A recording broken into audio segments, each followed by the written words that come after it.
Bonjour à tous et merci de nous retrouver pour cette nouvelle édition du 6 minutes. Comme chaque année, le service culturel, en partenariat avec les artistes de la ville, organise Entrée, c'est ouvert. Le temps d'un week-end, plus d'une centaine d'artistes ouvrent les portes de leur atelier pour dévoiler leur art. L'équipe du 6 minutes est allée à leur rencontre. Le reportage après la rubrique Actu.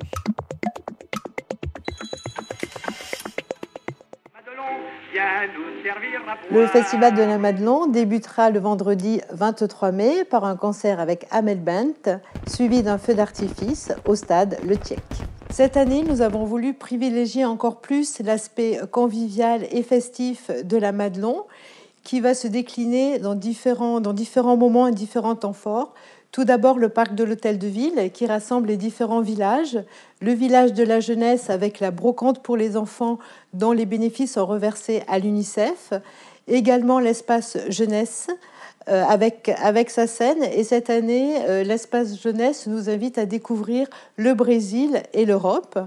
Le Festival de la Madelon, c'est aussi son vide-grenier avec 500 emplacements qui permettent de chiner et aussi les manèges et attractions rue Gabriel-Lacassagne. Le dimanche, des animations dans les rues, théâtre de rue, fanfares vont déambuler sur tout le cheminement de la fête à partir d'11h. D'11h jusqu'à 17h, de grandes surprises vous attendent.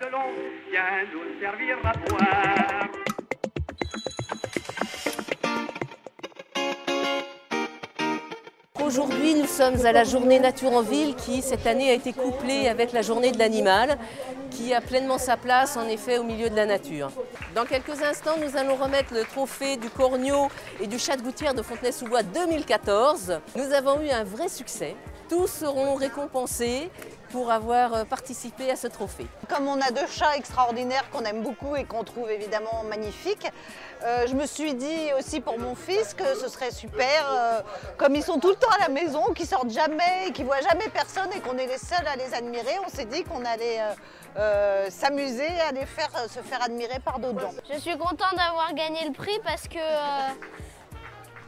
on admire toujours mon chien, mais on n'admire jamais mes chats, alors pour une fois on les admire.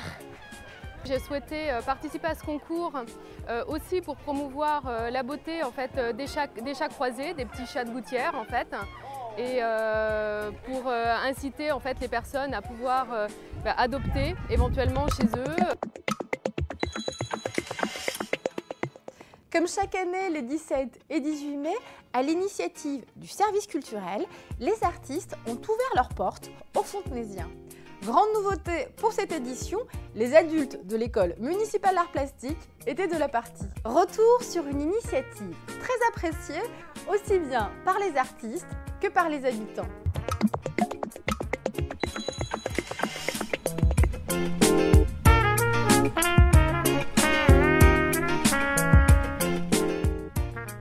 Donc c'est la première année, comme vous voyez, que nous avons participé en tant que l'école d'art à cet événement qui a finalement été une grande stimulation pour absolument tous les élèves. C'était bien la première fois qu'ils faisaient une expo officiellement. C'était une première fois pour certaines d'avoir touché la toile. Entrée c'est ouvert, ça me permet de découvrir plusieurs artistes de courants artistiques aussi. Et comme je suis dans une section art plastique au lycée, du coup ça me donne de l'inspiration et j'arrive souvent à intégrer ça dans mes sujets. De parler avec les artistes, ouais, ça apporte beaucoup plus parce que de voir leurs œuvres c'est bien, mais de pouvoir en parler avec eux ça apporte beaucoup plus. Ça nous explique comment ils sont arrivés à ce résultat-là, etc.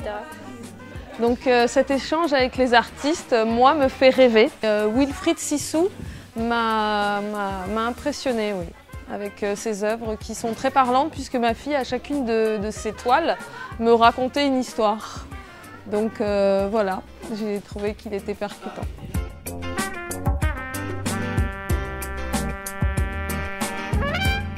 Il y a un attachement qui se produit avec l'artiste parce qu'on se revoit, on se reconnaît d'année en année. C'est échanger sur ce que moi je ressens à travers les œuvres et auquel l'artiste répond parce que lui a voulu y mettre éventuellement, mais surtout ce qu'il y ressent. Entrer c'est ouvert, ça permet déjà de montrer son travail. C'est la première chose pour un artiste, c'est de montrer son travail.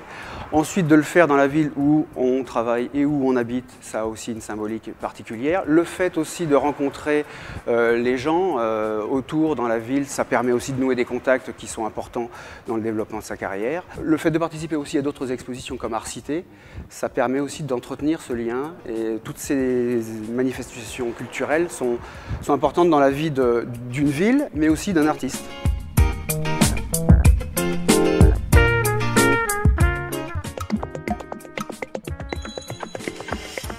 Dans le cadre des Handicapades, de nombreuses initiatives vous attendent jusqu'au 28 mai.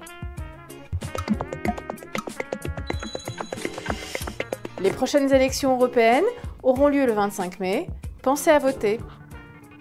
Merci d'avoir suivi le 6 minutes. Rendez-vous pour une prochaine édition et d'ici là, portez-vous bien.